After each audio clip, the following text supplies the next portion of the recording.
Basic electricity के terms पढ़ लिए थे, frictional electricity, transfer of electrons, development of charge by friction, bye conduction, by induction. एक आप लोगों ने पढ़ लिया था प्रिंसिपल ऑफ क्वांटाइजेशन।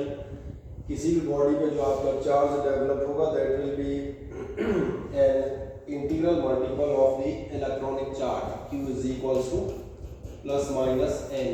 प्लस और माइनस मैंने फिर याद दिला देता हूँ, प्लस और माइनस आपने लिए हुए थे। प्लस उस ऑब्जेक्ट के लिए जो इलेक्ट्रॉन यूज कर रहा है और नेगेटिव उस ऑब्जेक्ट के लिए जो इलेक्ट्रॉन गेन कर रहा है। बढ़िया। और जब आप इतना देखते हुए जाते हैं, इस बात एक अगली चीज़ आई थी हमारे पास, हम लोगों ने डिस्कस किया हुआ था लास्ट राउंड पे, रिकैप ले लेता हूँ 2 मिनट में। एक हम लोगों ने डिस्कस किया हुआ था लास्ट राउंड पे कूलॉम्स लॉ। कूलॉम्स लॉ जिसमें आपने पढ़ा हुआ था the electrical force of attraction या फिर आपका रिपल्शन, यानी हम बात कर रहे हैं इलेक्ट्रोस्टैटिक फोर्स।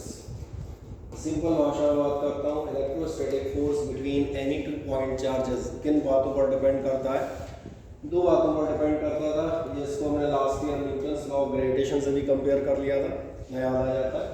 मैंने बताया था F प्रोपोर्शनेट होगा आपका Q1 Q2 और इनवर्सली प्रोपोर्शनल होगा to the square of distance.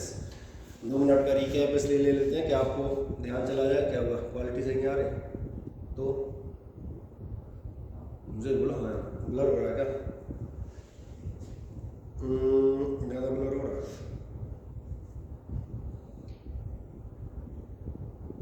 चलो अपने हो रहा है, बाकी का भी हो रहा है, देखना पड़ेगा। कौन सा?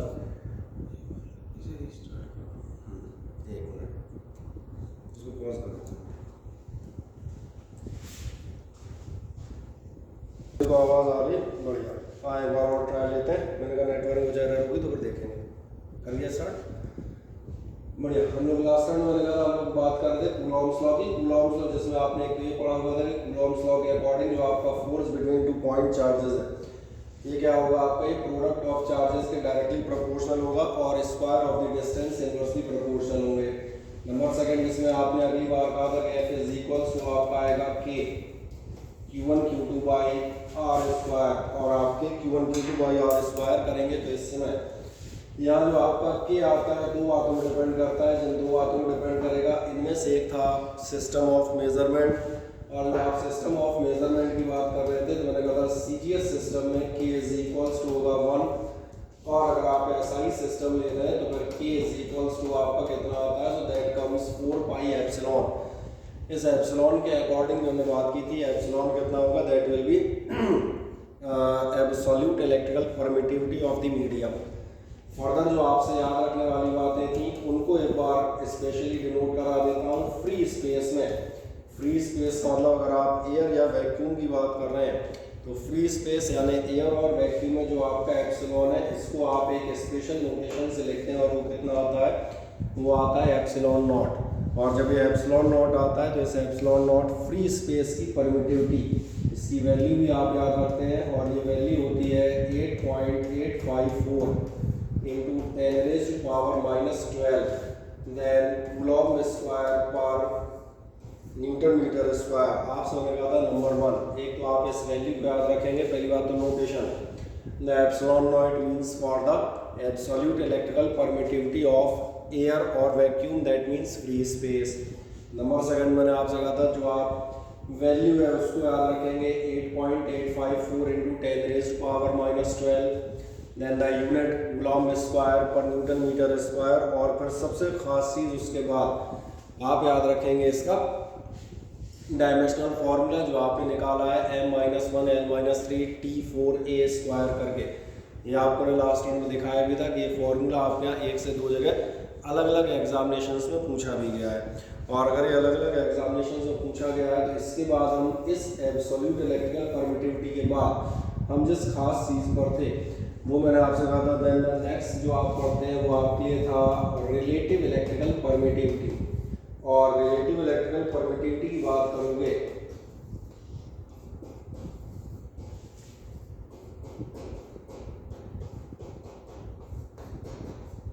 तो रिलेटिव इलेक्ट्रिकल परमिटिविटी क्या थी? Relative electrical permittivity was like the relative density. जैसे आप रिलेटिव डेंसिटी में वाटर की डेंसिटी को स्टैंडर्ड मानते थे और बाकी सारे जो सब्सटेंसेस हैं उनकी डेंसिटी को इससे आप कंपेयर करते हैं, that means the ratio of density of substance to density of water. और यही कंसेप्ट हम यहाँ इस्तेमाल करते हैं। जो आप रिलेटिव इलेक्ट्रिकल परमिटिविटी निकालेंगे तो रिलेटिव इलेक्ट्रिकल परमिटिविटी आप बताते हैं absolute electrical permittivity of the medium of the substance जो भी आप ले रहे हो और उसका रेशियो किसके साथ, absolute electrical permittivity of the air यानी कि फ्री स्पेस के साथ।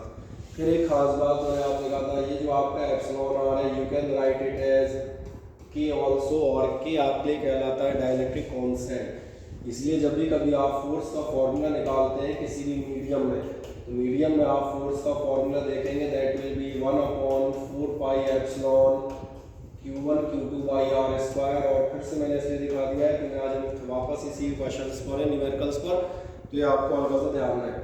जब आप FM इतना दिखाते हैं तो 1/4 पाई एप्सिलॉन, इसकी जगह चाहूँ तो मैं वैल्यू रख सकता हूँ एप्सिलॉन नॉट के, चाहे तो आप एप्सिलॉन नॉट एप्सिलॉन आर रख दें, या मैंने कहा सिंपली आप क्या प्लेस कर दें एप्सिलॉन नॉट डॉट के। अगर आप एप्सिलॉन नॉट डॉट के प्लेस करते हैं तो ये आपका बन जाएगा एप्सिलॉन की वैल्यू, और साथ में आपका है Q1 Q2 by are square. And finally एक खास स्टेप जो आप देखेंगे, अगर ध्यान से देखें तो आपको एक खास बात समझ में आएगी। यहाँ से यहाँ तक का अगर हम टर्म देखें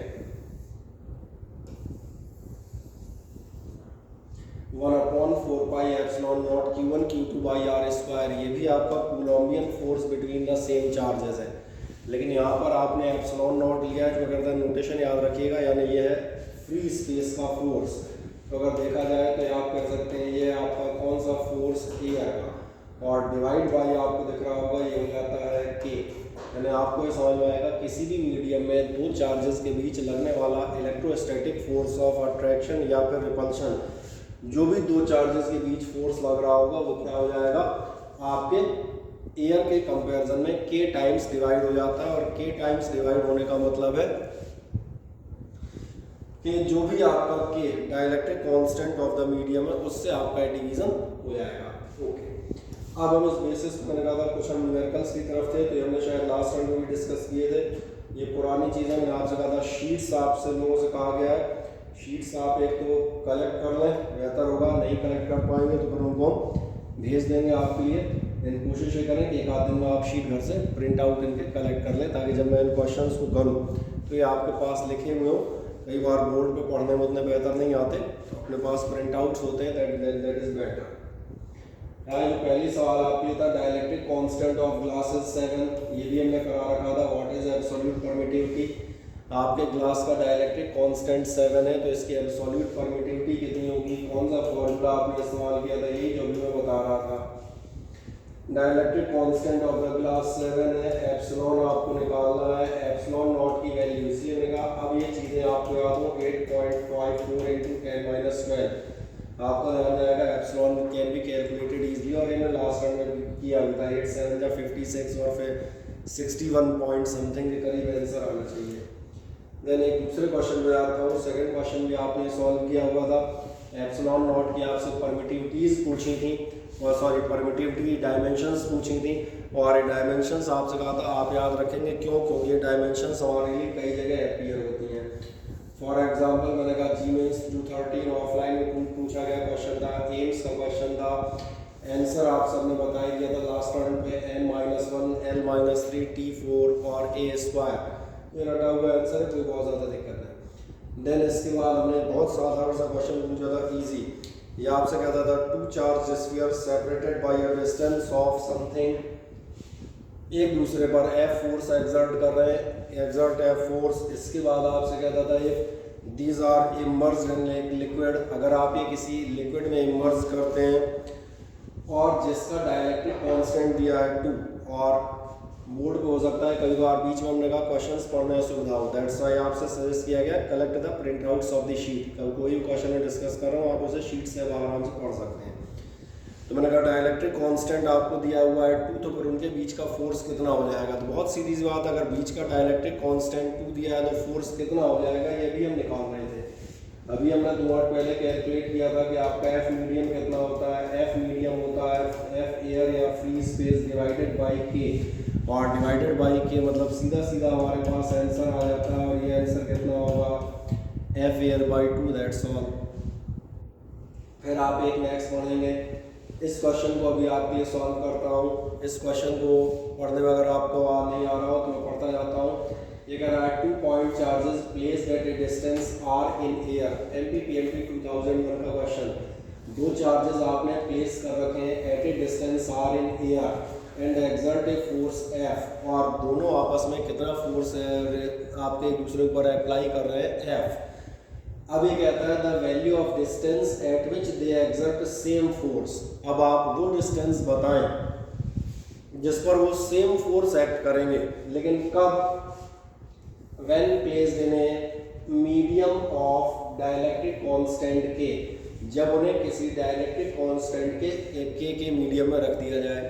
कि आपको ऐसा नजर आता है जो आपका फर्स्ट कंडीशन का फोर्स होगा, मैं माने चलता हूँ आपका फोर्स है, जैसे मैं लिख भी देता हूँ, नंबर 1 लिख दिया, नंबर 1 से आप समझ में आएगा एफ इज इक्वल्स टू कितना होना चाहिए, ध्यान देखना, एफ इज इक्वल्स टू होना चाहिए 1/4 पाई एप्सिलॉन नॉट, और क्या होगा जो भी पॉइंट चार्जेस है आपके Q1 Q2 by are square, distance r पर मौजूद है, फोर्स एफ लगा रहे हैं, that will be the force. अब अगली बार ध्यान देखना, जब हम उन्हें किसी मीडियम में रखते हैं तो उनका फोर्स कितना हो जाएगा एफ मीडियम, और एफ मीडियम कितना होगा या आपको मालूम है, ये होगा 1/4 पाई एप्सिलॉन नॉट के, और आपसे कहता है Q1 Q2 by are square. इस आर को हमें कैलकुलेट करना है, they are exerting same force when placed in some medium. तो चलो मैं इसको आर डैश स्क्वायर कर देता हूँ, और आपको समझ में आएगा अगर दोनों फोर्स सेम है, अगले स्टेप में केवल मैं इन दोनों इक्वेशंस को इक्वेट कर दूंगा और डायरेक्टली अपना क्वेश्चन सॉल्व हो जाएगा। तो आराम से, चूंकि अभी आप बोर्ड पैटर्न पे कर रहे हैं तो पहले बोर्ड के अकॉर्डिंग दोनों एफ और एफ एम नोट कर दें, फिर मैं आगे बढ़ जाता हूँ 1 सेकंड के लिए। और देखें जरा बोर्ड विजिबिलिटी ठीक है, लिखने में आ रहा है, हाँ या ना बताएं 1 सेकंड में। बच्चों बोर्ड की विजिबिलिटी लिखने लायक आ रही है कि नहीं आ रही, देखो जरा जो सॉल्यूशन है देखना आ रहा है, ठीक है। थोड़ा बहुत मैंने कहा नेटवर्क के अकॉर्डिंग ऊपर नीचे होगा, चलता रहता है। एफ इज इक्वल्स टू आप चेक कीजिएगा 1/4 pi epsilon not Q1 Q2 by are square, फिर F M is equals to मैंने दिखा दिया 1/4 पाई एप्सिलॉन नॉट के Q1 Q2 by are dash square.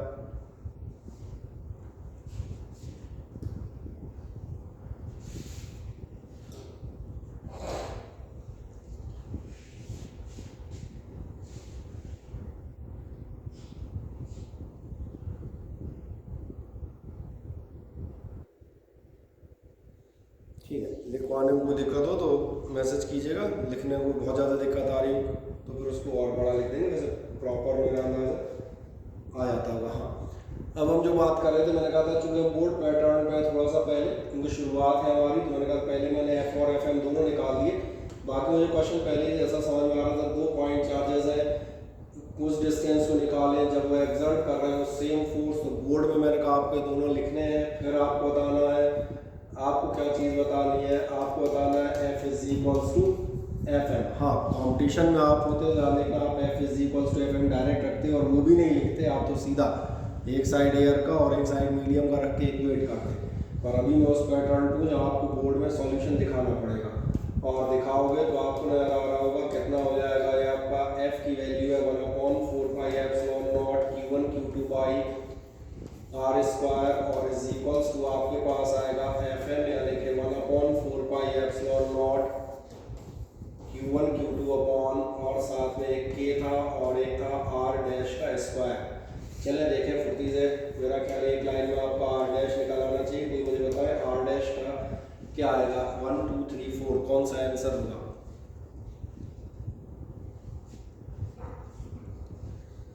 देखें और फुर्ती से बताने की कोशिश करें, सॉल्व करके क्या होगा आपका आंसर।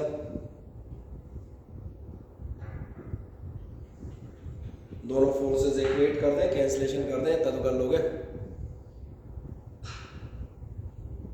चौथा आंसर होगा R√K।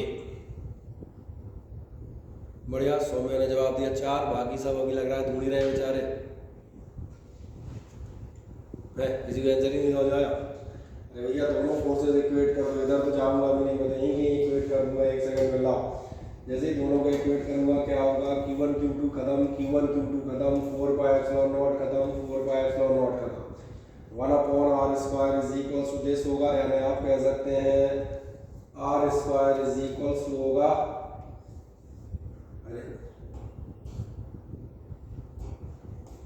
K और साथ में होंगे r' यही आएगा। अब देख ले r' कितना आ रहा है, सही है, अमन सिंह तोमर फर्स्ट आंसर। और इतनी गड़बड़ियाँ यार, इस इक्वेशन के सॉल्यूशन में इतनी गड़बड़ियाँ।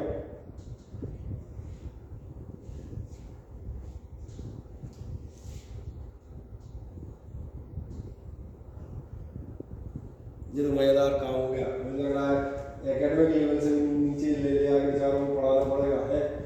इधर करोगे मुझे लग रहा है 1/4πε0 कैंसिल, ऐसे करता हूँ अपनी बात, Q1 Q2 cancel, r² is equals to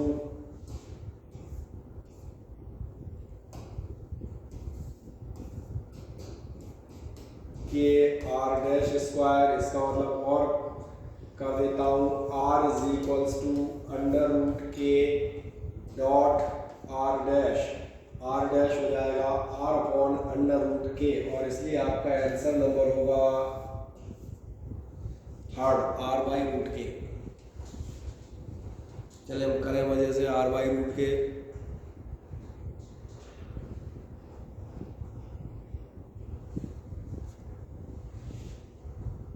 तो यार ओरल क्वेश्चन है, इनको तो कन्वर्ट कर दिया करो, इनको इतने टाइम में करोगे तो कैसे काम चलेगा। अभी तो अपने पास बहुत सारे वजनदार क्वेश्चन मौजूद हैं। चले कर दिया क्या सभी ने, हाँ ना बताए, फुटी से बोले हो गया सभी का।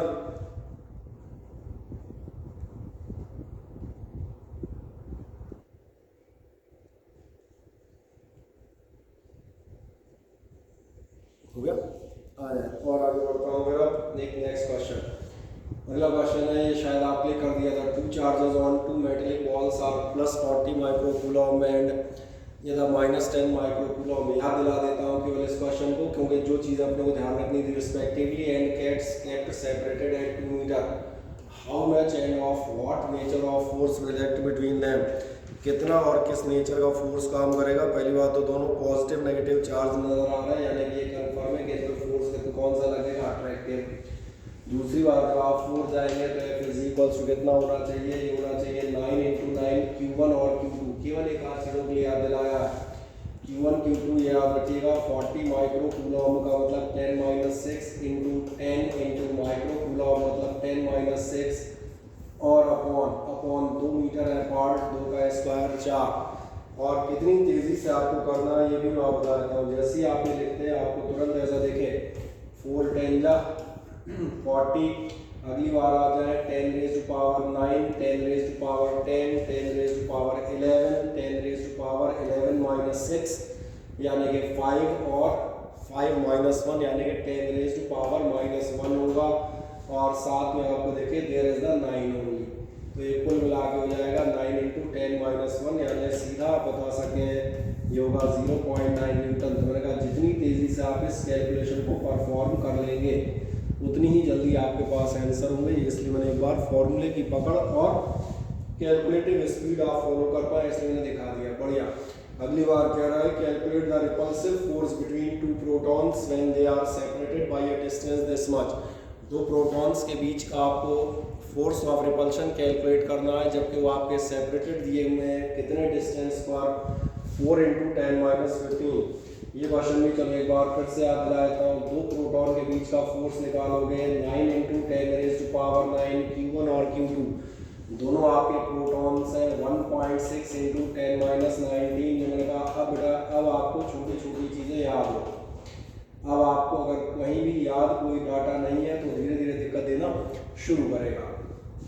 1.6 10 माइनस 19, 1.6 10 माइनस 19, चाहे आप इलेक्ट्रॉन का चार्ज ले लें और चाहे मैंने कहा प्रोटॉन का चार्ज ले लें। और आगे बढ़ेंगे, when they are separated by a distance 4 into 10 minus 15, r square करना है, डिस्टेंस का आप स्क्वायर करते हैं, डिस्टेंस का स्क्वायर डायरेक्ट कर लें, 4 का स्क्वायर 16, 10 माइनस 15 का स्क्वायर आपके पास हो जाएगा 10 raise to power minus 30। And last काम कैलकुलेशन में आप दिखाया था, इस क्वेश्चन को आपको करके नहीं दिखाना है ना, आपको लिखना है। ये मेरा मानना है कि आप सेल्फ कर सकते हैं, या तो हमने लास्ट टाइम भी कर दिया होगा, केवल देखते जाएं और ये सुनते जाएं कि मैं कर क्या रहा होता हूँ। ये प्रोसेस एक दो बार बताना ज़रूरी है। 10 रेज़ टू पावर माइनस 30 ऊपर ले आइएगा, कितनी हो जाएगी 10 रेज़ टू पावर 39, 30 और प्लस 9, 39 ये हो गए 19 दूनी 38, 39 में से 38 माइनस हो रहा है, कितने बचेंगे आपके पास, बचेगा एक 10। आप एक काम करें, 1.6 को आप कैंसिल करें, डिवाइड बाई 10, तो ये आपको दिख रहा होगा 1 डिवाइड बाई 10 ये हो गया, बाकी 1.6 इंटू 9 16 9 जा, अगर आप डायरेक्ट निकाल लेंगे परहैप्स शायद ये 144 होते हैं, वो चेक कर लीजिएगा। 16 9 जा सही निकाल लिया मैंने, और डेसिमल और साथ में इज इक्वल्स हो गया 4, तो आप देखेंगे 10 भी कैंसिल और न्यूटन, ये जैसे आपने यूनिट लिखी so you are getting the answer. तो ये आपसे कहा जाएगा कैलकुलेटिव स्पीड आपकी फास्ट हो, ताकि पेपर्स आपको लेंदी ना फील हो, या अलग है कुछ और एग्जामिनेशन दे रहे हो तो उसमें ऐसा नहीं कंप्यूटर की टिक टिक टिक टिक टिक टिक एंड हो जाए और आप सोचते रह जाए मुझे कौन सा ऑप्शन मार्क करना था। आए कुछ अच्छे क्वेश्चंस की तरफ हम चलते हैं, ध्यान देखें। अब की बार हमारे पास क्वेश्चन है अगला नंबर का, ये क्वेश्चन शायद हमने लास्ट टाइम नहीं किया था, इसको मैं लेता हुआ जाता हूँ। आपकी स्क्रीन पे जो क्वेश्चन नज़र आ रहा है इसको कोशिश करें ध्यान से देखने की, मैं पढ़ता हुआ जाता हूँ फिर भी। ये कह रहा था electrostatic force of repulsion between two positively charged ions carrying equal charges. दो पॉजिटिवली चार्ज्ड आयन से मेरे पास जिनके चार्जेस कैसे हैं, इक्वल।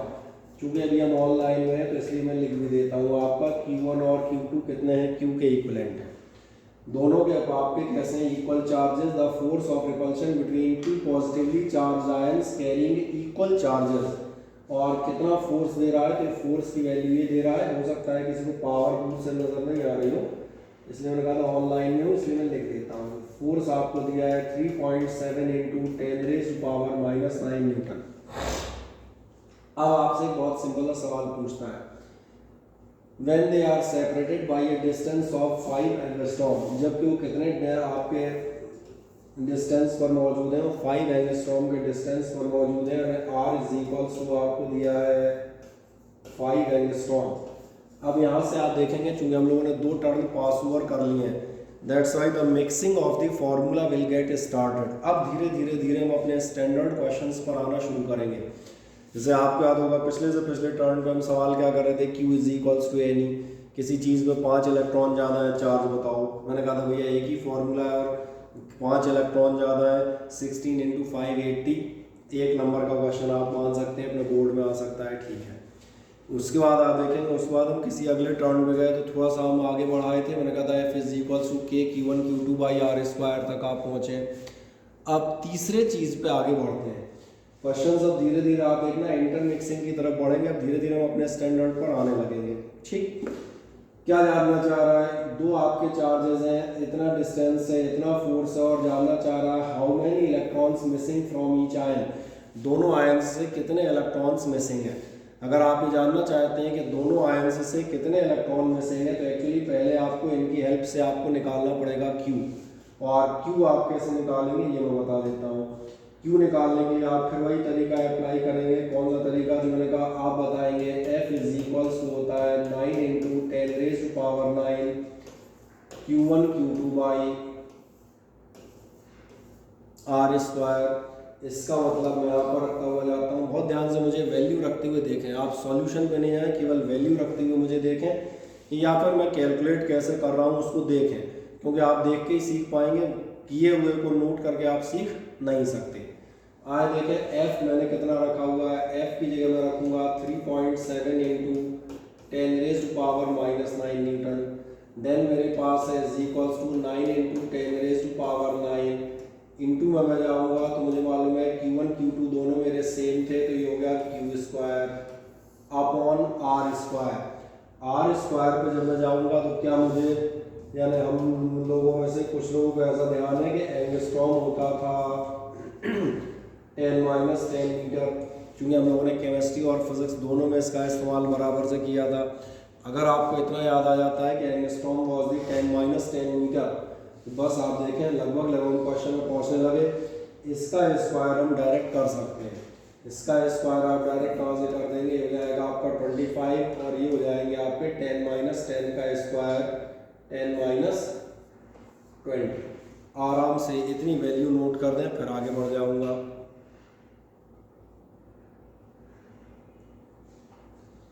मजे से इतनी वैल्यू आप नोट कर सकते हैं। F is equals to 9 into 10 raise to power 9 Q1 Q2 by are square. उसके बाद आगे बढ़िएगा 3.7 इंटू 10-9, ये इज इक्वल्स हो जाएगा 9 into 10 raise to power 9। Value रख दें आराम से।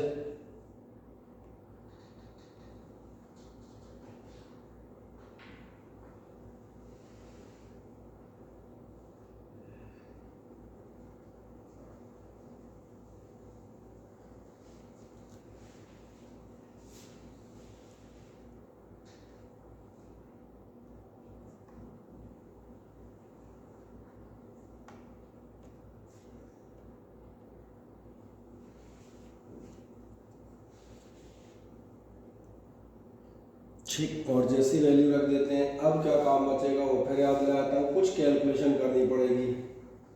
इसको आप इधर मल्टीप्लाई करेंगे 10 रेज़ पावर -20 -29 होंगे। इसके बाद इस 9 को आप ले जाएंगे 38 होंगे। जब आप ये काम करेंगे तो बहुत ध्यान से मेरी बात देखना, कैलकुलेशन एक बार आपके पास छोड़ता हूँ, अगले स्टेप में आप निकालेंगे Q square is equals to this much, क्योंकि अब इसका आगे कैलकुलेशन है तो मैंने फिर सॉल्व नहीं की है। यानी आप निकाल लेंगे Q इज इक्वल्स टू इतने कूलॉम। आराम से घर पे बैठ के निकालिएगा, नहीं निकलेगा फिर हम देखेंगे। जैसे मुझे लगता है इंटू डिवाइड में ऐसी कोई महान बात नहीं है। जो आप Q इज इक्वल्स टू इतने कूलॉम निकाल लेते हैं, क्योंकि एक्चुअली मैंने कहा था क्वेश्चन हम कर चुके हैं, तो मैं ये बताना चाह रहा था मिक्सिंग कैसे शुरू होगी। क्योंकि आप ध्यान से देखें, चार्ज का क्वेश्चन नहीं है, कह रहा है how many electrons are missing, कितने इलेक्ट्रॉन्स मिस हैं। तो कितने इलेक्ट्रॉन्स मिस हैं, इसके लिए आपको फिर से एक बार जाना पड़ेगा, और कहाँ जाना पड़ेगा, जहाँ बताएंगे Q is equals to n e. यानी आपका ध्यान जाएगा, ये हमें स्टेप नंबर सेकंड यहाँ पर लगाना पड़ेगा जो हम पढ़ के आए हैं। और इसलिए मैंने कहा था पुराना पढ़ते रहिएगा ताकि नए में आप आगे आराम से चलते रहिए। Q की वैल्यू आप रख देंगे जो भी आई है, जो भी आई हो। N आपको कैलकुलेट करना है, और E आपका कितना है 1.6 इंटू 10-19। ये फिर मैंने याद देने के लिए किया, आप N की वैल्यू आगे कैलकुलेट कर सकते हैं। सर थोड़ा सा ऑटो फोकस ऑन करना, थोड़ा सा ऑटो फोकस को आगे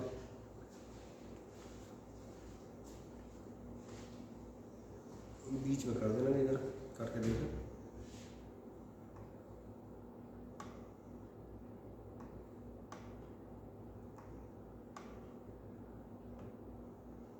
क्यों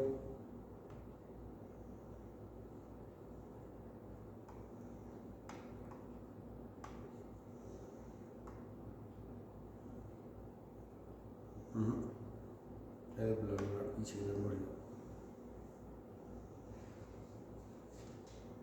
ठीक, तो मैंने कहा कैलकुलेशन का एक पार्ट आपने छोड़ दिया, इतना नोट आपने कर दिया। हाँ ना, बताएं, चेक करें क्या इतना आप नोट कर देते हैं, किसी को कोई दिक्कत। अब इसके बाद कुछ और स्टैंडर्ड क्वेश्चन की तरफ हम चलेंगे, अच्छे क्वेश्चन जो मैंने कहा धीरे धीरे।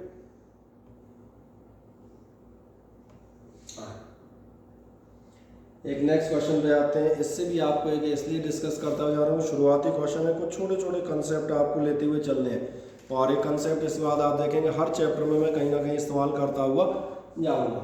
आज देखेंगे क्वेश्चन आपसे कह रहा है how far apart should 2 electrons be. आपके 2 इलेक्ट्रॉन्स कितने डिस्टेंस पर होने चाहिए। How far should 2 electrons be, कितने डिस्टेंस पर हो 2 electrons. If force of repulsion between them is equal to the weight of electron, कि उनके बीच का जो फोर्स ऑफ रिपल्शन है वो वेट ऑफ इलेक्ट्रॉन के बराबर हो जाए। आओ देखो ध्यान से क्या कहना चाह रहा है। ये कहना चाह रहा है force of repulsion between them is equal to the weight of electron, इसका मतलब सीधा सीधा सॉल्यूशन है कि आपके इलेक्ट्रिकल फोर्स को काय के बराबर होना चाहिए, वेट ऑफ द इलेक्ट्रॉन के बराबर होना चाहिए। और मैंने कहा था शुरुआती दौर है, बस केवल यहाँ पर कुछ बेसिक चीज़ें बताऊंगा और जिनसे आपको ये गाइडलाइन फॉर्म हो जाएगी भैया अगले चैप्टर्स में आप न्यूमेरिकल कर पाएंगे या इससे अच्छे न्यूमेरिकल कर पाएंगे या नहीं, और उनके लिए अगर करना है तो आप क्या करते हो जाएगा। तो देखें क्या एफ इलेक्ट्रिक की वैल्यू अब आपको याद है, एफ इलेक्ट्रिक की वैल्यू होती है 9 × 10⁻⁹ Q1 Q2/r²। पहला सवाल Q1 Q2 क्या ये हमारा तीसरा टर्न हमें मान के चलेंगे तो क्या अब इलेक्ट्रॉन का चार्ज हमें आता है, अगर हाँ तो हम आगे बढ़ सकते हैं, और अगर नहीं याद है तो स्पष्ट इसके आगे आप इस सवाल में नहीं बढ़ सकते, आप केवल मैं जो लिख रहा हूँ उसे नोट कर सकते हैं, दैट्स ऑल। इसलिए पहली चीज़ मैंने भैया ये छोटा सा डाटा याद हो, देन अपॉन r², ये तो हमें कैलकुलेट ही करना था, चलो इज इक्वल्स टू आपका mg में g याद है 9.81, बाकी इतना याद होगा लास्ट ईयर से लोगों को 9.81 नहीं लूँगा, लगभग 10 ले लूँगा। Then the m mass of the electron, mass of the electron आपको याद आएगा जब हम अंदर वो क्वांटाइजेशन प्रिंसिपल पढ़ रहे थे, उसमें मैंने कहा था किसी भी बॉडी का मास nme, मास ऑफ इलेक्ट्रॉन जितने आएंगे या जाएंगे उतना स्लाइटली कम या ज़्यादा होता है, और वहाँ मास ऑफ इलेक्ट्रॉन की वैल्यू आपको मैंने बताई थी। इसलिए मैंने कहा अब की बार आपको क्या ये याद है। नाउ टू वेज, आपके पास दो बातें हो सकती हैं, आपको याद है आप आगे प्रोसीड कर सकते हैं, आपको नहीं याद है तो यहाँ आपका एक बार काम चल जाएगा, आप मुझसे देख के कॉपी कर सकते हैं, और अगर आप एग्जामिनेशन में और आपको याद नहीं है तो फिर कुछ नहीं होने वाला। आ जाए हम जाते हैं मास ऑफ इलेक्ट्रॉन 9.1 × 10⁻31, बहुत सारे लोग याद आ गया होगा, .10, चाहे तो आप इसे सॉल्व कर सकते हैं और आराम से आप r² की वैल्यू कैलकुलेट कर सकते हैं। तो लिख दें F electric is equals to mg, दिखा दें एफ इलेक्ट्रिक की जगह 9 × 10⁻9 ×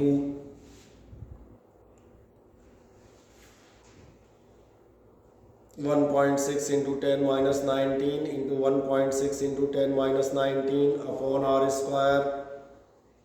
इज इक्वल्स टू 9.1 × 10⁻31 × g का मतलब हो गया 10।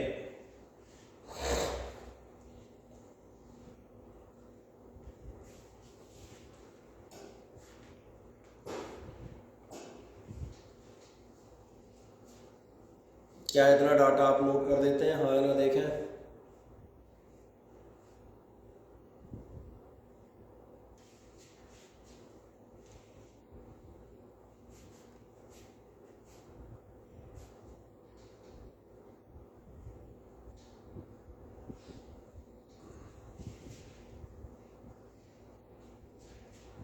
और अगर आप इतना डाटा नोट कर ले जाते हैं, जनरली मेरे मान आपने कर दिया होगा, बहुत ध्यान रखिएगा क्या आप इसे सॉल्व कर पाएंगे, बिल्कुल सॉल्व कर पाएंगे।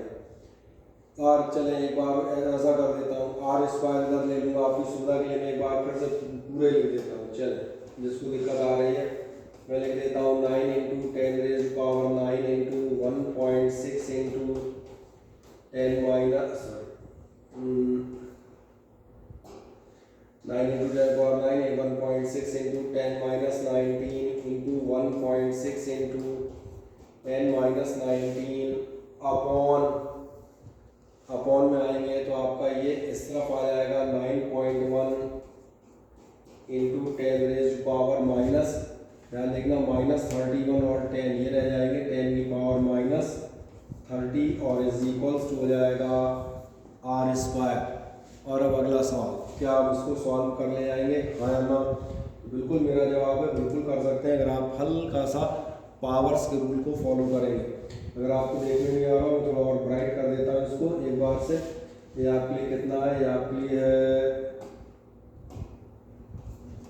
9 × 10⁻9, कुछ नहीं क्रॉस मल्टीप्लाई किया, कॉपी लिए बैठे हो तुम भी कर सकते हो, ऐसा कोई ये नहीं कि हर चीज़ हमसे देख के लिखी है यार, ये तो छठवीं का काम है, इधर का माल उधर करना है ना। इंटू को डिवाइड में ले आना, डिवाइड को इंटू में ले आना, मैंने इसलिए डार्क कर दिया किसी बेचारे को नहीं दिख रहा हो, एक प्रयास उसके लिए और 9.1 × 10⁻30। और जो बात कर रहा था आखिरी आप क्या काम कर रहे होंगे इस बार, आखिरी काम आप ये कर रहे होंगे कि जो देखें कितना हो जाएगा 10⁻30 ऊपर ले जाइएगा, ये हो जाएगा आपका +30 और 9, ये हो गया 39 में से आप माइनस करेंगे 39 में से आप माइनस करेंगे 38, आपका बचेगा 10। ये बिल्कुल साफ समझ में आता है। -30 ऊपर ले लें, टोटल 39 हुआ, 38 हो गए 10। अब कितना बचेगा ध्यान से देखो, क्या आपको ऐसा लगता है 9 और 9.1 लगभग कैंसिल हो जाएंगे? 9 और 9.1 नियरली अगर कहा जाए तो नियरली क्या है, कैंसिल भी है, तो ये भी खत्म हो गए। अब बच कौन रहा? 1.6 इंटू 1.6, तो ये काम कर देते हैं, छोटा सा 1.6 का स्क्वायर लिख देता हूँ, बाद में उसको सही कर लेंगे। ये बराबर हो गया r², और अगर ये हो गया तो r इज इक्वल्स टू आपको मिल जाएगा, कितना मिल जाएगा? 1.6, और √10 मत कहिएगा, क्योंकि आपको बहुत अच्छे से मालूम है 3 का स्क्वायर 9 होता है, 9 का रूट 3 होता है, तो 10 का रूट कहीं आगे नहीं जाने वाला। 10 का अंडर रूट कितना होगा? 3.1, तो r बराबर इतने, और लास्ट में मीटर, इसको तो कम से कम निकाल ही लोगे। बढ़ जाओ आगे फुर्ती से लास्ट सॉल्यूशन तक।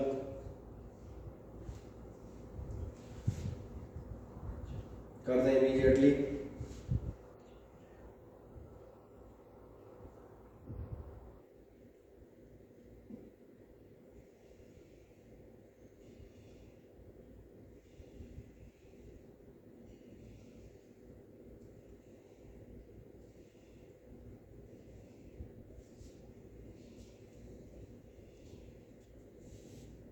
देखें किसी का आंसर आ गया हो तो मुझे बताएं,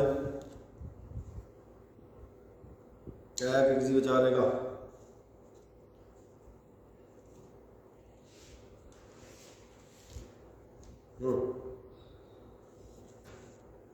किसी का आंसर नहीं आ रहा अभी? 5.08, और अब शायद आंसर है 5 पॉइंट समथिंग। ठीक है भैया, 4.96 ये आंसर है। 16 3 या 48 और 16 1 या 16, सही है। 4.96 आपका आंसर सही है आस्था जी, और अमन सिंह तोमर, बिल्कुल आपका आंसर एकदम सही है, बढ़िया। इसलिए मैंने कहा था इन आंसर्स को आप इमीडिएटली ये तो प्रैक्टिस में ले लें, तो हर चैप्टर में 50 सवाल हमें वैसे ही लगाने हैं, 50 तो इनको तो आप अब ले लीजिएगा। आए हम आज के सबसे इम्पोर्टेंट क्वेश्चन की बात करते हैं, जहाँ से हम बेसिक चीज़ पर चालू होंगे। और ये आपसे बताता है, ये क्वेश्चन आपसे एक चीज़ पूछ रहा है। क्वेश्चन आपसे पूछ रहा है 2 point charges +4q and +q, और एक बार दूसरी कंडीशन में दिया है +4q and -q are placed in air at separation of 0.4 metre. अभी थोड़ी देर के लिए मैं इस वाली कंडीशन को छोड़ देता हूँ, क्योंकि 2 कंडीशन दी है, तो पहले पहली वाली डिस्कस कर दूँ। 2 पॉइंट चार्जेस है +4q और +q, और आपसे कह रहा है एयर में placed at a distance of 0.4 metre at what point on the line joining the 2 charges. दोनों चार्जेस को ज्वाइन करने वाली लाइन पर should a third charge q be placed, तीसरा चार्ज q कहाँ रखा जाए, so that no force acts on it, कि इस पर कोई भी फोर्स काम ना कर रहा हो। देखो ध्यान से, मैं इसमें से फर्स्ट कंडीशन की चर्चा कर रहा हूँ।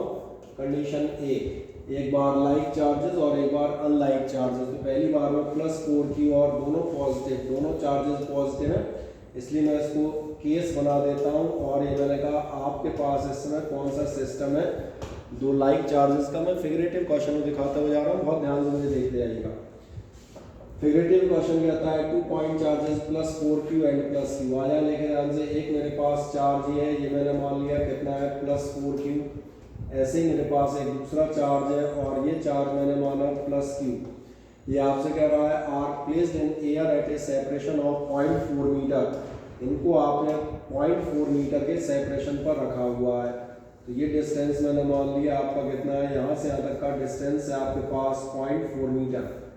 ठीक, अब आपसे आगे कहता है at what point on the lining joining the 2 points, इस दोनों चार्जेस को ज्वाइन करती हुई लाइन पर where the third charge small q be placed, हम एक तीसरा चार्ज छोटा सा q कहाँ प्लेस करें और कैसे प्लेस करें कि उस चार्ज पर आपका रिजल्टेंट फोर्स कितना हो, 0।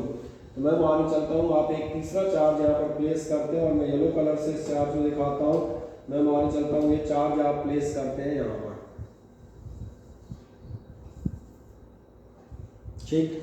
पहले तो एक काम करें, पहले आप ये छोटा सा फिगर बना लें आराम से, ताकि आपको ये समझ में आए कि आखिरकार हम कर क्या रहे थे।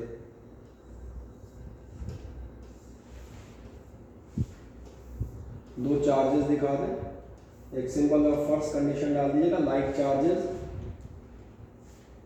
और लाइक चार्जेस के बाद आप दिखा देंगे दो चार्जेस प्लस 4q और प्लस q, दोनों के बीच का डिस्टेंस दिखा दीजिएगा 0.4। तीसरा चार्ज मैंने q बीच में येलो कलर से रखा हुआ है।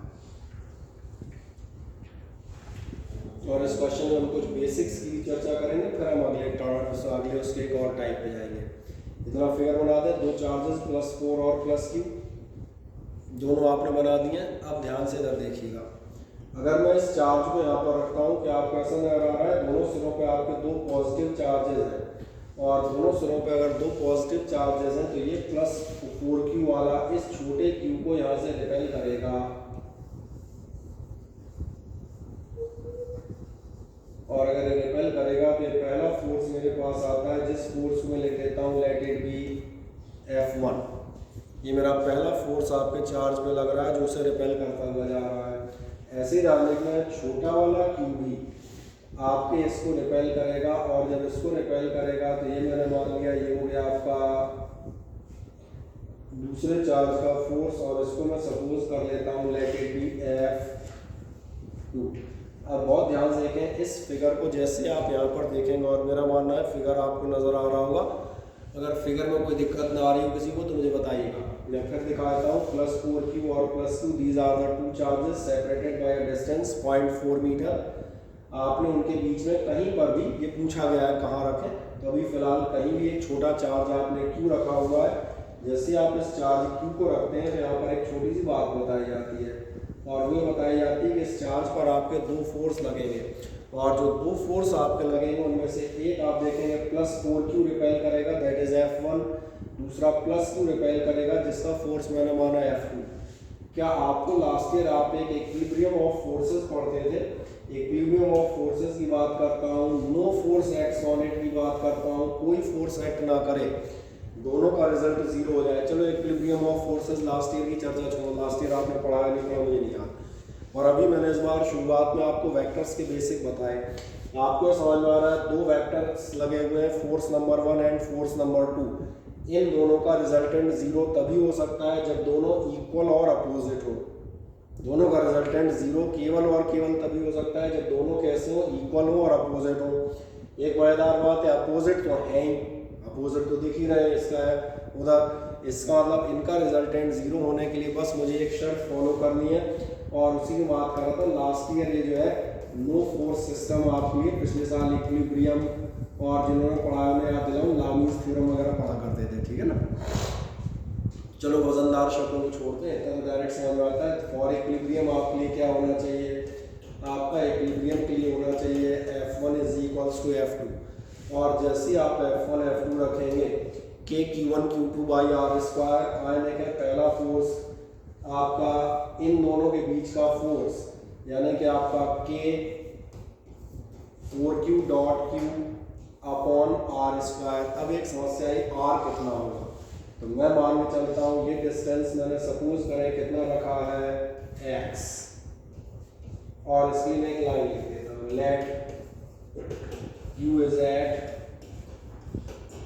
क्योंकि अपन बोर्ड एग्जाम में भी लिखा जा सकता है, कोई दिक्कत नहीं, distance x from plus 4q।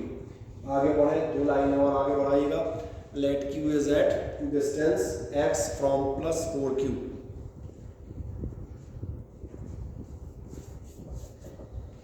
आगे बढ़ जाएगा, then for equilibrium F1 is equals to F2, और जो आपको दिख रहा है ये डिस्टेंस x है, तो ये अपने आप दिख जाएगा, ये वाला डिस्टेंस कितना हो जाएगा, टोटल 0.4 था, तो ये डिस्टेंस हो जाएगा 0.4 माइनस x, इतना तो कॉमन सेंस है। और अगर इसको कर दोगे तो यहाँ पर आपके पास आना था x square is equals to K Q1 Q2, इन दोनों का फोर्स लीजिएगा, और इन दोनों का फोर्स लेंगे तो यहाँ पर आएगा Q इंटू Q और अपॉन डिस्टेंस जो आपके लिए है 0.4 माइनस एक्स।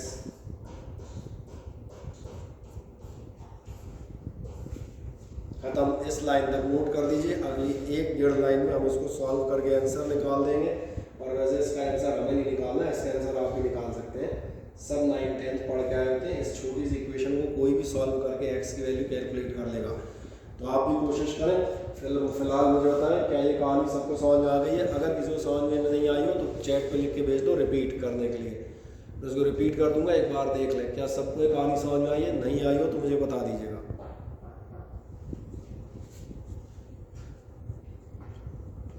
किसी को भी इस प्रॉब्लम इसमें कोई दिक्कत हो तो उसको बता दो, तो उसको दोबारा रिपीट कर देंगे।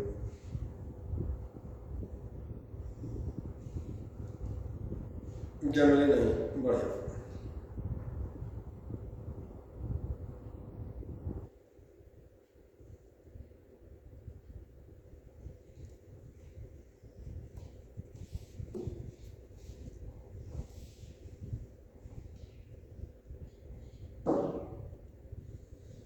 कर दिया तो बाकी मैंने कहा इसका आंसर तो निकाल ही सकते थे यार। आंसर भी हम निकालेंगे, चलो हम ही निकाल देते हैं।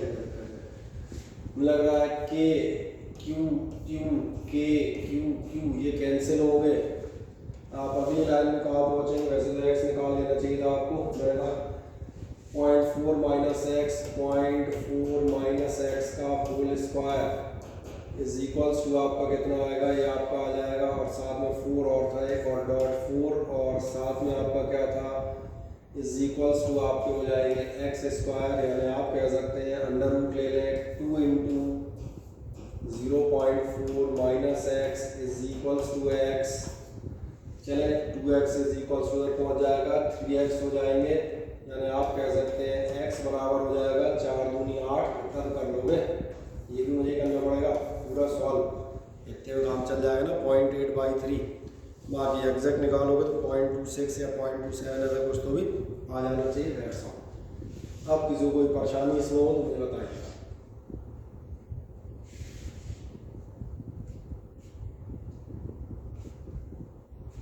ठीक है, ये मैंने कहा ये सॉल्यूशन आप सेल्फ कर सकते हैं। सॉल्यूशन के लिए आप मुझ पर डिपेंडेंट ना रहें तो बेहतर होगा। आ जाता है सभी का? बढ़िया। अब हम जाते हैं एक असली चीज़ एक्चुअली, और जो असली चीज़ है उस पर हम जो जाएंगे वो जाएंगे इसके नीचे जो हमारे पास थी कंडीशन नंबर 2। और कंडीशन नंबर 2 क्या थी उसको ध्यान से देखें। कंडीशन नंबर 2 बहुत ज़बरदस्त थी। और वो कंडीशन नंबर 2 हमसे कह रही थी आपके पास चार्ज, क्वेश्चन सेम है, क्वेश्चन सेम है, लेकिन अब की बार चार्जेस कैसे हो गए अपोजिट। हमें आपके पास +4q और -q, इसलिए बहुत ध्यान से इस साइड देखिएगा। फिर आपको एक छोटा q रखना है ताकि उस पर आपका नेट फोर्स 0। एक बार फिर मैं 2 चार्जेस रखता हूँ बड़े आराम से। एक बार मैंने रखा है +4q और एक बार मैं रखता हूँ -q। ठीक, चेक करा देता हूँ। ये आपके चार्ज है +4q है -q। इन एक बार फिर दोनों के बीच का डिस्टेंस हम फिर रख देते हैं वही 0.4 मीटर के बीच का डिस्टेंस है। क्वेश्चन ये कहता है इनके बीच में आप तीसरा चार्ज कहाँ पर रखें कि इनके बीच का आपका जो टोटल फोर्स है 0 हो जाए। मैंने मान लिया, मान के चले मैं तीसरा चार्ज यहाँ पर रख देता हूँ। और बहुत ध्यान से मुझे देखते हुए चलना, मैं क्या मान के चल रहा हूँ कि गलती से मैंने तीसरा चार्ज यहाँ पर रख दिया। अब तुम कहोगे सर आपने गलती से क्यों कहा? वो यहाँ तो पता चल जाएगा। क्या आपका से ध्यान में आता है ये जो +4q है इसको रिपेल करेगा, इसका मतलब आपका पहला फोर्स लगेगा, ये वो आपका पहला फोर्स F1। अब ऐसी जरा दूसरे फोर्स को ध्यान देखें। पॉजिटिव रिपेल कर रहा था, नेगेटिव करेगा अट्रैक्ट, और नेगेटिव करेगा अट्रैक्ट, यानी ये हो गया आपका दूसरा फोर्स। ये पहला फोर्स है, ध्यान देखना F1 repulsion due to the positive 4q। ये आपका अट्रैक्शन है due to the charge -q। एक महान बात हो गई है आपके इस केस में, दोनों ही फोर्सेस वो सेम डायरेक्शन में एक्ट कर रहे हैं। और आपको मालूम है अगर फोर्स सेम डायरेक्शन में होंगे, if the vectors are along the same direction, इनका रिजल्टेंट कभी 0 नहीं होगा। इनका रिजल्टेंट तो दोनों का प्लस होकर और बड़ा आएगा। इसलिए मैंने कहा था अगर आपने चार्ज यहाँ रख दिया तो ये कहानी आपकी फेल हो जाएगी, ये आपका नहीं हो सकता। तो फिर क्या करेंगे हम, इसलिए मैंने कहा था बहुत ध्यान से मुझे सुनना, जो मैंने शुरुआत में एक टर्म आपसे कहा था, अगर मैंने गलती से यहाँ रख दिया। आए देखें, इसके लिए हम फिर से दिखाते हैं। आपको क्या करना पड़ेगा, अगर मान के चले आपके दोनों चार्जेस हैं और अब की बार में लेता हूँ, ये आपकी कौन सी कंडीशन है इसको डाल दीजिएगा। कंडीशन नंबर बी, ये आप डाल देंगे हेडिंग अनलाइक चार्जेस। अगर कभी चार्जेस अनलाइक हो तो, इसलिए मैंने हेडिंग के तौर पे लिए लाइक और अनलाइक के सेट का आंसर, ये ट्रिक याद रखना। अनलाइक चार्जेस में मैं फिर से कहता हूँ, ये चार्ज है आपका +4q और ये चार्ज है आपका -q। आपसे कहा गया था इन दोनों को मिलाने वाली लाइन पर चार्ज कहाँ रखा जाए। एक्चुअली हम लोग एक छोटी चीज़ समझने में दिक्कत कर देते हैं। दोनों को मिलाने वाली लाइन इतनी सी नहीं होती है, लाइन सेगमेंट है। लाइन होती है, समझ में बात आती है, लाइन तो इनफाइनाइट होती है और इसलिए इसका एक्चुअल आंसर ये होता है कि अब की बार जो आपका चार्ज रखा जाएगा, अगर लाइक चार्जेस थे तो इनसाइड द सिस्टम होता है, अगर अनलाइक चार्ज हो तो इक्विलिब्रियम के लिए आपको तीसरा चार्ज कहाँ प्लेस करना है, उसको आपको प्लेस करना है आउटसाइड द सिस्टम। चलो पहले मैं डिस्टेंस से दिखा दूँ, फिर ये भी दिखाऊंगा तुमको हम कैसे मान लें, कोई बात नहीं, हम मनवा लेंगे।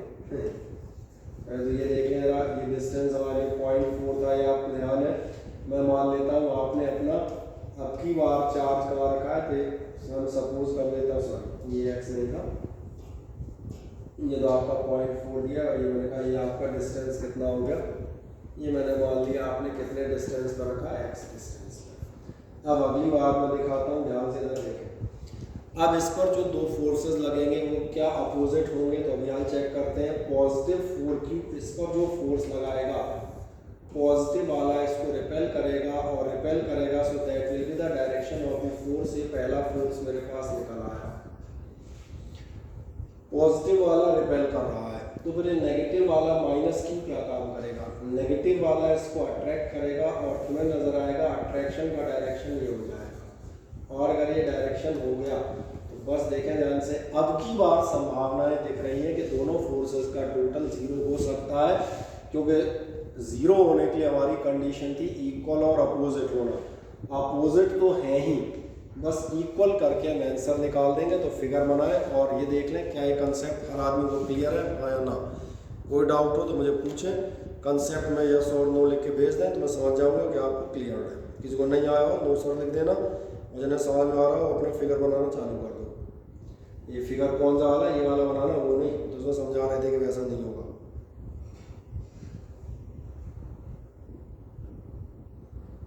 और किसी को भी अगर नहीं समझ में आया हो तो उसको मुझे नो सर लिख के भेज दीजिएगा आराम से।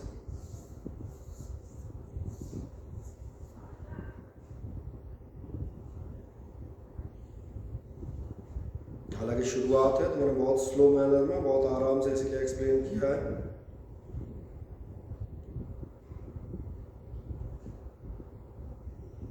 क्यू इज पॉजिटिव आपका क्वेश्चन है, हाँ बिल्कुल, क्यू को आप कोई भी मान लें।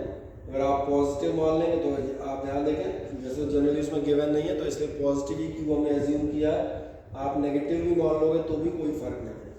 आप नेगेटिव मान लेंगे अमन सिंह, तो ये वाला अट्रैक्ट करेगा और ये वाला रिपेल करेगा। इस केस में हमेशा आपके फोर्स की डायरेक्शन अपोजिट आएंगे।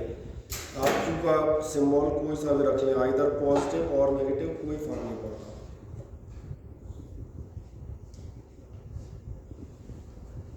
केवल और केवल आउटसाइड द सिस्टम रखने पे फोर्सेस का डायरेक्शन अपोजिट आएगा, जो हमें इक्विलिब्रियम के लिए चाहिए। कि इक्विलिब्रियम चाहिए, नेट फोर्स 0 करना है, तो आपका जो टोटल है वो 0 है। बस इसके बाद तो बच्चों वाला काम है, एक इक्वेशन लिख देता हूँ उसको सॉल्व कर लेना, ठीक है। क्या करोगे, मैं ये फिगर बना दिया, फिर आप क्या करेंगे, आप बता देंगे F1 = F2, यानी कि Q1 जो आपका था 4Q और Q2 है हमारा ये अपॉन x। बस इतना ध्यान रखना, अब की बार डिस्टेंस यहाँ से कितना हो गया 0.4 + x, ये ध्यान रखिएगा, नहीं तो कहीं आप आदत के मुताबिक फिर उसको माइनस कर दें। और इज इक्वल्स टू आपका होगा इन दोनों का फोर्स, यानी कि Q.Q अपॉन, यहाँ से हमने मान रखा है x²। पिछली बार की तरह आप सॉल्व कर लेंगे और सॉल्व करके आप x = निकाल सकते हैं। किसी का आ जाए तो मुझे बता दीजिएगा।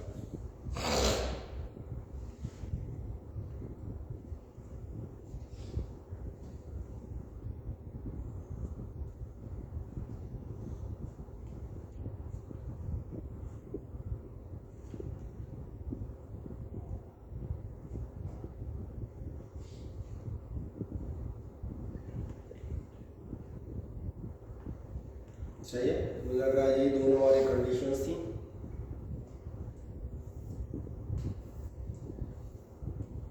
आराम से फिगर बनाए, एक लाइन की नोट कर दे, बाकी तो कैलकुलेट कर लोगे खिंच खिंच करके यार। 0.4 प्लस एक्स बराबर एक्स स्क्वायर अंडर रूट कर लेना, कितना आएगा टोटल? आ रहा है क्या किसी का? है ये निकालना पड़ेगा क्या?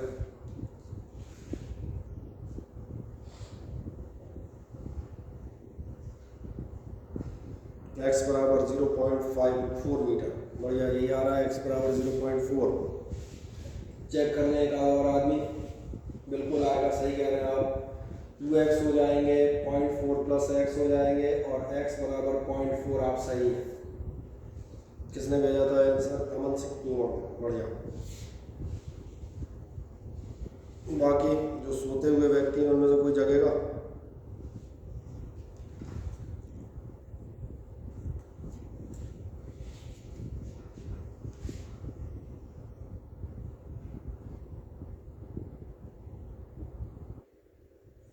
सेम है सर, भविष्यवाणी, बढ़िया। चले तो ये हमने कहा ये भी क्वेश्चन आपका कंप्लीट हो जाता है। थोड़ा सा और आगे बढ़ता हूँ उसके बाद अगले नंबर पे। और ओके चलो, अब इसके बाद आपसे कहता है दो बॉल्स हैं आपकी 1 centimetre apart in air and carry charges of 2 × 10 - Coulomb and this respectively, calculate the force of attraction. Force of attraction calculate करें। If the balls are touched and then separated by distance, what will be the force between them? दो बार के लिए question दिया है, बहुत ध्यान देखना। कह रहा है दो पिथ बॉल्स हैं 1 सेंटीमीटर अपार्ट है, इतना इतना चार्ज है, उनके बीच का फोर्स ऑफ अट्रैक्शन कैलकुलेट करना। ध्यान देखना, सबसे पहले मैं पहली पार्ट कैलकुलेट करूंगा, बाकी क्वेश्चन में पढ़ूंगा ही नहीं। पहला पार्ट कह रहा है दो बॉल्स हैं तो उनके बीच का फोर्स कितना हो जाएगा? 9 × 10⁻⁹। ठीक है, कैरी चार्जेस ऑफ 2 × 10⁻⁹, एक का चार्ज है 2 × 10⁻⁹, दूसरी का चार्ज है 6 × 10⁻⁹। और एक मजेदार बात, अपॉन में दिया है, ध्यान रखना फिजिक्स की शुरुआत है तो मैं फिर याद दिला दूंगा, यही सबसे ज़्यादा गलती होती है। अपॉन में दिया हुआ है 1 सेंटीमीटर। 1 सेंटीमीटर का मतलब आपको मालूम है 1/100 या 1 × 10⁻⁻²। और अगर 1 सेंटीमीटर दिया है तो कुछ मत करें, आराम से 10⁻² का स्क्वायर करें। 10⁻4 ऊपर ले जाए, 10⁻4 तो आपके हो जाएंगे 10⁻4 के 10+4। 10+4 के साथ आप ऐड करें, 10+4 के साथ ऐड करोगे तो +4 और 9, 10⁻13। 10⁻13 - 9 यानी कि फिर 4, और 4 में से -9 यानी कि 10⁻⁻5। ये तो मेरा लगता है वैसे ही निकल रहा है। कितना निकल रहा है? 10⁻⁻5। तो मैंने सारी 10 की पावर कैलकुलेट कर दी। 1 का कुछ होना जाना नहीं है, इसको कैलकुलेट कर लीजिएगा। 9 × 2 = 18 और 18 6 जा, और 18 6 जा आपके आएंगे शायद 108। ये चेक कर लेना भैया। तो ये हो गया 108 × 10⁻⁻5 न्यूटन। तो पहला केस तो डायरेक्ट सॉल्व कर दें। पहला तो एक ही लाइन में एक नंबर लाइन रह गया है कि दो बॉल्स थी 1 सेंटीमीटर पे थी, उनका आप कैलकुलेट कर रहे हैं फोर्स। तो कर दें फुर्ती से। आगे का क्वेश्चन केवल हमारे लिए कंसेप्चुअल बेस है, उसमें न्यूमेरिकल कम और एक छोटा सा कंसेप्ट है, उस पर जाएंगे बस।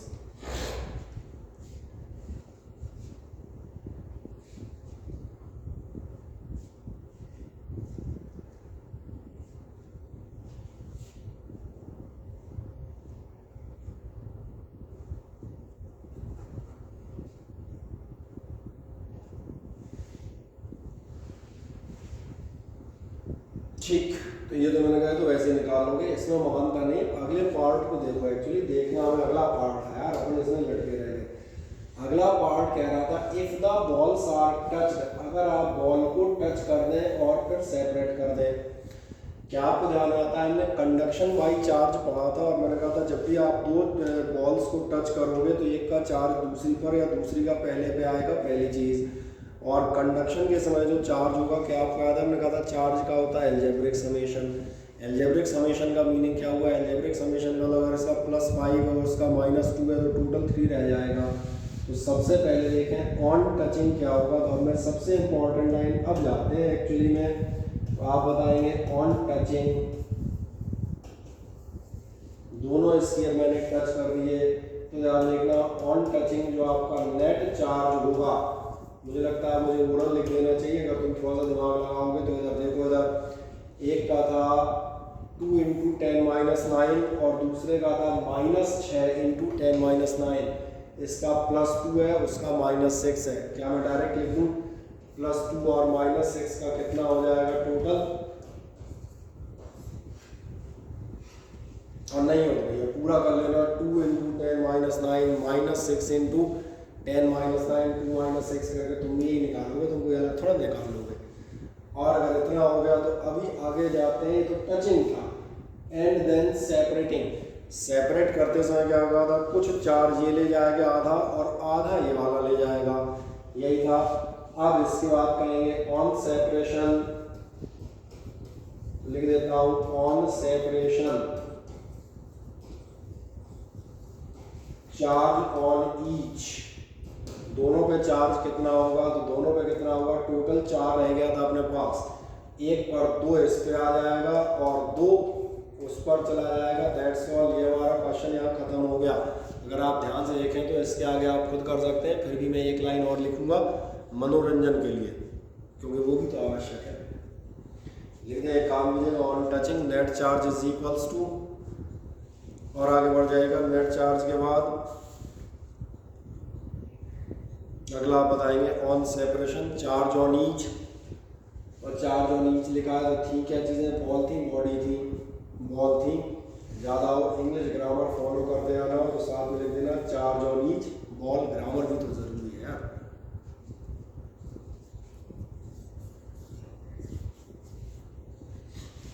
चार्ज ऑन ईच बॉल निकाल लें, आपका आ जाएगा -2 × 10⁻9 कूलॉम। और आज की आखिरी बात हैंस, क्योंकि उसने पूछा था, यही तो पूछ रहा था कि जब इतना आ जाए तो what will be the force between them. बाकी ऊपर का हिस्सा खुला है, कुछ यहाँ पर रह गया लिखने को तो आप नोट कर सकते हैं। अब उनके बीच का फोर्स कितना होगा, तो चलो मैं मान लेता हूँ F' बराबर कितना होगा 9 × 10⁻9 Q1 Q2, इतना तो कर लोगे, मुझे कहा था इसके आगे तो खुद निकालना चाहिए था। 2 × 9 10⁻9 और अपॉन 1 सेंटीमीटर पर फिर रखे गए हैं, तो 1 × 10⁻2 और r², और ये निकल आया हमारा आंसर इज इक्वल्स टू, मतलब ये कह रहा है कितने लिखे हैं वो आप जाने। ठीक, कर दें एक अगला स्टेप और मजे से इस क्वेश्चन को खत्म कर देते हैं हम।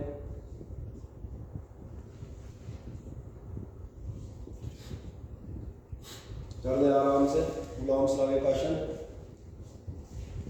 अब आगे दिखाता हूँ इस क्वेश्चन के आगे, थोड़ा सा और आगे की तरफ हम बढ़ते हैं। ये आ गया होगा मेरा ख्याल है समझ में। ऐसे ये क्वेश्चन आपको एनसीईआरटी में मिल जाएंगे। एनसीईआरटी सबसे लास्ट में जब हम लोग कंप्लीट चैप्टर कर लेंगे, उस बाद 1 घंटे में आपको पूरी एनसीईआरटी, वैसे तो मुझे करानी नहीं पड़ेगी, 99% एनसीईआरटी क्वेश्चन ऑलरेडी हम उस टाइप के करते हुए चले जा रहे हैं, इसलिए हमें कोई दिक्कत नहीं है। अगला देखिएगा, 2 charges are this and this, find the ratio of forces acting on each. Rajasthan PMP 2006 का क्वेश्चन ये मैंने लास्ट राउंड में भी लिया था, फिर भी मैं एक बार आपकी कन्वीनियंस के लिए याद दिला देता हूँ। मैंने कहा था आपका 2 चार्ज है, एक है आपका +2 माइक्रो कूलॉम और दूसरा चार्ज है आपका -5 माइक्रो कूलॉम। दोनों पर जो फोर्स लग रहे हैं उनका रेशियो क्या होगा, तो अगर आपको याद हो मैंने कहा था these electrical forces form the pair of action and reaction, और ये आपको बहुत अच्छे से मालूम है action and reaction are equal and opposite. Equal and opposite, जितना फोर्स ये इस पर लगाएगा दूसरा भी पहले पर एग्जैक्टली उतना ही अपोजिट फोर्स लगाएगा, तो इसलिए आपका रेशियो क्या आना चाहिए, योर रेशियो मस्ट बी 1, या आप कह सकते हैं 1:1, जो आप कहना चाहें। एक आध आदमी के लिए मैंने कहा था जिससे ऐसा याद नहीं आया कहेगा मैथमेटिकल बताओ, तो वो भी मैंने बता दिया था। एक आपका F1 कितना आएगा, ये आएगा K × 2 × 5/r² मान लो, लगाओगे तो F2 कितना आएगा K इंटू 5 इंटू 2/r² भैया। इधर से Q1 Q2, इधर से Q1 Q2, एक मजेदार बात है 2 5 जा भी 10 होंगे और 5 2 जा भी 10 होंगे, तो दोनों फोर्सेस सेम ही आएंगे। Again you are reaching to the same answer, तो इसलिए मैं दोबारा से याद दिला देता हूँ इसको। मैं आज के एक अच्छे क्वेश्चन में बढ़ते हैं, और आज का क्वेश्चन है आपके लिए ये क्वेश्चन आपसे कहता है कि ये आंसर इसका नहीं है ना, ये किसी दूसरे का आ गया है। ये आपसे याद रखें, ये क्वेश्चन बहुत इंपॉर्टेंट था। इस बेस पे हम आगे जाएंगे। एम्स 25 मई 18 मॉर्निंग, 25 मई की ऑनलाइन शिफ्ट में जो मॉर्निंग शिफ्ट का क्वेश्चन था आपके लिए, वो आपसे क्या कहता है। मैं क्वेश्चन पढ़ता हूँ, ध्यान से आप केवल फिगर देखिएगा, केवल और केवल फिगर ध्यान देखें। मैं क्वेश्चन पढ़ता हुआ जा रहा हूँ, आपको अपने आप समझ में आने लगेगा क्वेश्चन क्या कहना चाह रहा था। ये क्वेश्चन आपके लिए बना रहे, इसलिए हम कर लेते हैं। चलो इसको रेड कलर में लिख लेता हूँ, छोड़। ये कह रहा है 2 small balls each having equal positive charge Q। आपके पास 2 बॉल्स हैं और दोनों के चार्ज कितने हैं, दोनों के चार्ज आपके हैं पॉजिटिव Q। देखें ध्यान से, यहाँ पर 2 बॉल्स हैं,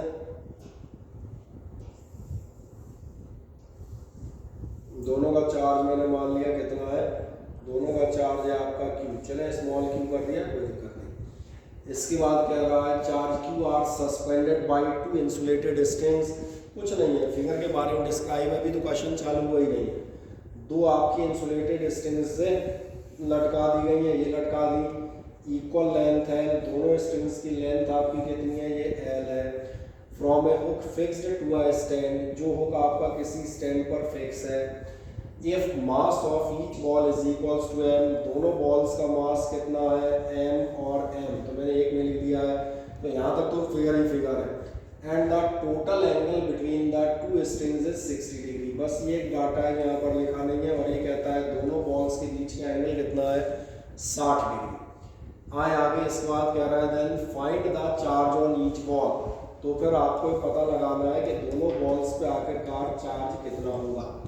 तो इसलिए मैंने कहा था क्वेश्चन लास्ट की 2 लाइंस में, 2 जो बॉल लटकी है 60 डिग्री का एंगल बना रही है, तो मुझे बताएं दोनों के बीच में आपका चार्ज कितना होगा। ठीक है, अगर आपको इसको निकालना है, बहुत आसानी से इसका सॉल्यूशन किया जा सकता है अगर हम इस फिगर को एक बार रीड्रॉ कर लें। इस फिगर को जब मैं रीड्रॉ करूँगा तो मैं केवल एक साइड का फिगर रीड्रॉ करता हूँ, ध्यान से मुझे देखना। मैं मान लेता हूँ यहाँ की कोई भी बॉल, और ये समझ में आ रहा होगा टोटल एंगल आपका 60 था, तो इसमें ये एंगल आपके पास कितना है, ये एंगल है अपने पास 30 डिग्री, टोटल 60 है, बीच का आधा कितना होगा, 30 डिग्री होगा। अब सवाल है, इस बॉल को जब आप ध्यान से देखेंगे तो इस बॉल पर मेरे 2 फोर्सेस लगेंगे। हल्का सा पिछले साल का याद कीजिए, परमानेंट फोर्स लगेगा जो होगा आपका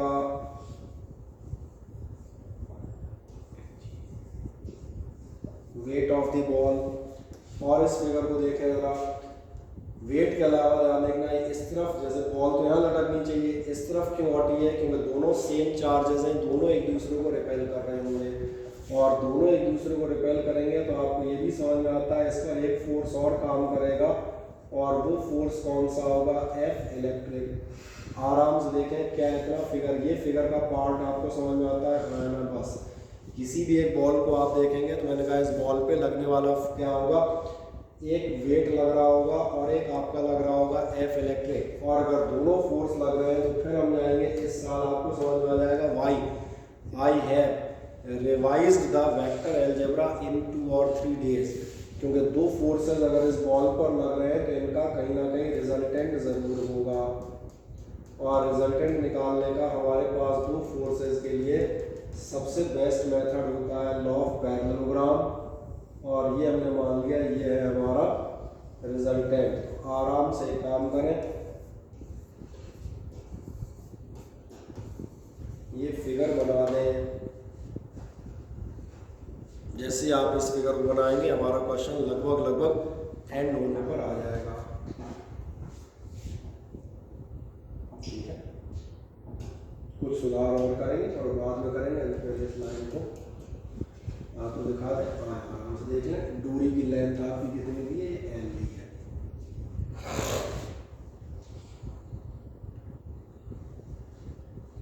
मेन इसका जो है बता दें, सारा कंसेप्ट किस बात पर डिपेंड कर रहा है, इस बात पर कि इस पर एक वेट काम कर रहा है, एक इलेक्ट्रिक फोर्स काम कर रहा है, और मैंने कहा आपका रिजल्टेंट। फिर इस पर बताऊंगा 2 टाइप के क्वेश्चन बनते हैं। इस क्वेश्चन को सॉल्व करने के अलावा एक और डिस्कशन करूंगा। फिगर बना दें, जैसे ही फिगर आप बना दें यस सर लिखिएगा।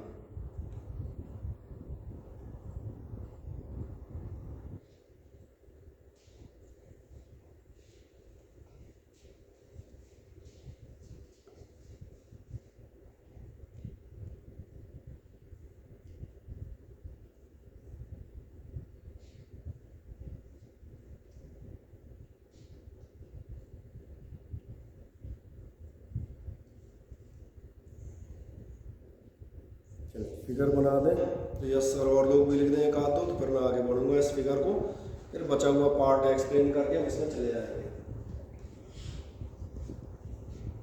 एक खास चीज़ इसमें और बताऊंगा जो इस क्वेश्चन में नहीं पूछी गई थी, क्योंकि ऑब्जेक्टिव क्वेश्चन था एम्स का, लेकिन कई बार कई जगह इस टाइप का क्वेश्चन आया, 2 ही चीज़ें पूछी जाती हैं, दोनों में बता दूंगा।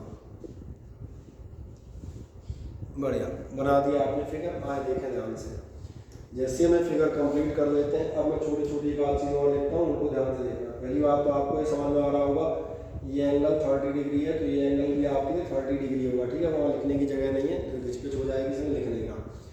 2 चीज़ें जो पूछेगा ध्यान देखना, वो आपसे पूछता है। इस क्वेश्चन में पूछी नहीं है पहली वाली, पर मैं बता रहा हूँ क्योंकि कई जगह में पूछेंगे। क्या आपको ध्यान में आ रहा है, ये रिजल्टेंट फोर्स लग रहा है, ये रिजल्टेंट फोर्स इस दूरी को खींचेगा। एक आध जगह कहीं आपसे किसी क्वेश्चन में, अभी जो हम आगे तमाम सारे कराएंगे क्योंकि हमें कोई बहुत लंबे क्वेश्चन के थ्रू जाना है, तो ये याद रखिएगा टेंशन इन स्ट्रिंग। ये हालांकि इस क्वेश्चन में नहीं पूछा, मैं फिर रिमाइंड कर दूँ टेंशन इन स्ट्रिंग, लेकिन अभी आगे 2-4 दिन बाद कहीं पूछूंगा तो फिर बताऊंगा भैया उस दिन बता रहा था। टेंशन इन स्ट्रिंग आपको समझ में आ रहा होगा, टेंशन इन स्ट्रिंग रिजल्टेंट के बराबर होगा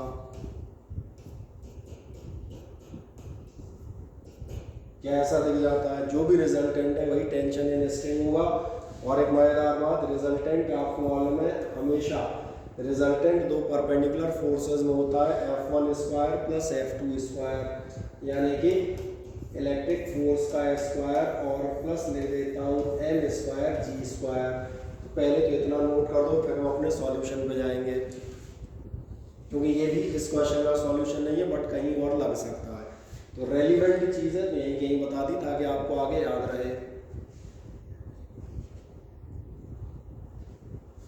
बाकी हमें जो सॉल्व करना है उसके लिए हम आगे यहाँ बढ़ते हैं।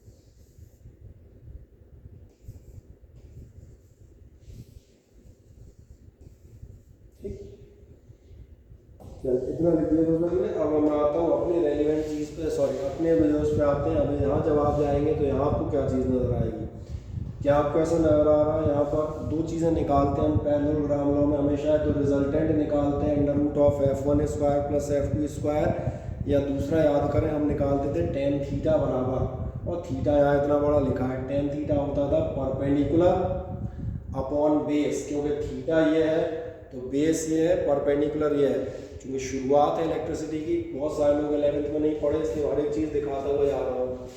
अब आप कहाँ जाएंगे, हम एक्चुअली यहाँ पर आएंगे, हम यहाँ मान के चलेंगे कि आपका 1030 इज इक्वल्स टू कितना होगा।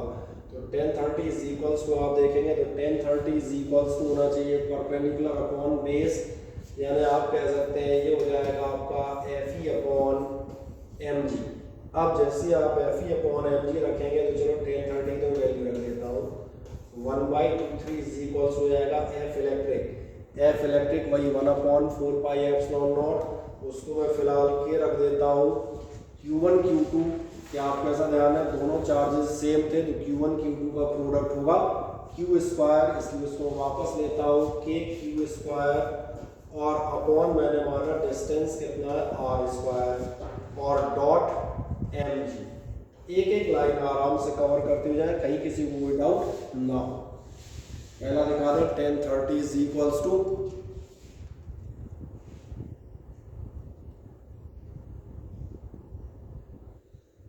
Fe अपॉन mg, और उस बाद दिखाइएगा 1/√3 is equals to K Q square upon R square M G. फिर एक छोटी सी बात हमारे पास बची रह जाएगी, आर कितना होगा,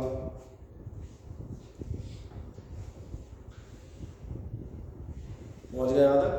ठीक, जरा ध्यान देखो, अब इस ट्रायंगल को ध्यान से देखो, क्या तुम्हें ऐसा नजर आ रहा है, ये जो दोनों बॉल्स के बीच का डिस्टेंस था, मैं यहाँ पर दिखाता हूँ, पहले यहाँ देख लीजिएगा। वैसे तो ठीक ठाक आपका वो है, क्या कहना आता है, इन दोनों बॉल्स के बीच का डिस्टेंस आर था, यही मैंने माना है, दोनों चार्जेस के बीच का डिस्टेंस आर। अगर मैंने आर माना है तो जो मैं अपना ट्रायंगल ले रहा हूँ उसमें डिस्टेंस दिखेगा, ये कितना होगा, ये r/2 होगा।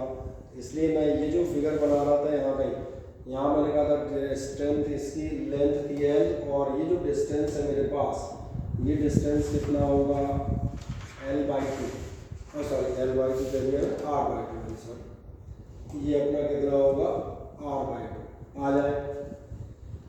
फिगर में एक r/2 दिखा दें, बस लगभग हम पहुंचने पर हो गए हैं, और बहुत पहुंचने पर ऐसे हो गए कि बस एक लाइन और हम चलेंगे। अब की बार मुझे जो है इस आर स्क्वायर में से मुझे चार्ज निकालना है, तो चलो चार्ज की पहले वैल्यू एक बार निकाल ही देता हूँ। Q square is equal to कितना होगा, क्यू स्क्वायर हो जाएगा आपका M G R square upon में आपके हो जाएंगे के, और कुछ बचा M G R square upon K नहीं, और एक और साथ में √3, यानी क्यू हमारा लगभग निकलने पर है। केवल हमें इस आर को देखना है, आर की वैल्यू कितनी है। आर की वैल्यू निकालने के लिए इस फिगर को ध्यान से एक बार देखना, जिसलिए मैंने r/2 लिया था। क्या आपको अपने ट्रायंगल में नजर आ रहा है, ये बेस है, सॉरी ये आपका इस 30 डिग्री के अकॉर्डिंग परपेंडिकुलर है, और ये परपेंडिकुलर है, और ये रहा आपका हाइपोटेन्यूज, और परपेंडिकुलर और हाइपोटेन्यूज में आपका एक ही रिलेशन होता है, और वो रिलेशन होता है sin 30। sin 30 कितनी होगी, परपेंडिकुलर अपॉन हाइपोटेन्यूज। यानी आप देखेंगे अगली बार आप कह सकते हैं एक लाइन बढ़ते आएगा, इसमें ज़्यादा थोड़ा सा लंबा सॉल्यूशन है, अकेली स्लाइड में नहीं आएगा, इसलिए आपसे कहता है एक लाइन लिखते जाए, पहुंच जाए यहाँ तक सभी पहुंच गए। 1/√3 is equal to K Q square by are square M G. इस लाइन को कंप्लीट कीजिएगा। sin 30 is equal to r/2l दिखा दें, because we are just at the end of the question.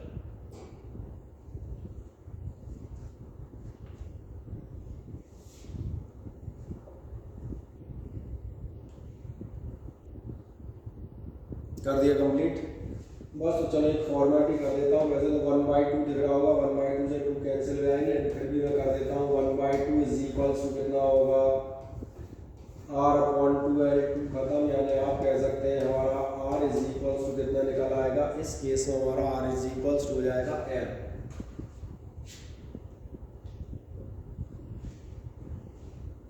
ठीक है,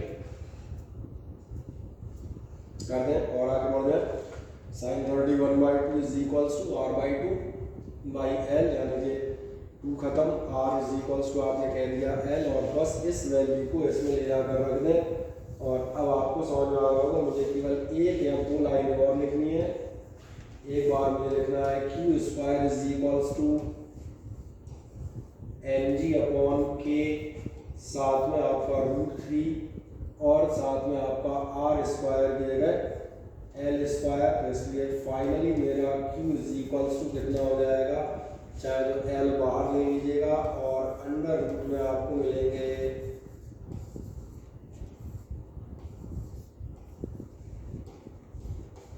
ये तो निकाल सकते हो, ये कोई बहुत महान काम नहीं है। मेन ये था कि आपको ये वैल्यू के 2 स्टेप समझ में आ जाए, दैट्स ऑल। और इसलिए मैंने कहा इस क्वेश्चन को आपको आराम से निकालना था। इस क्वेश्चन के साथ एक महान बात जो थी वो भी मैं बता देता हूँ, पहले तरह कैलकुलेट कर दें।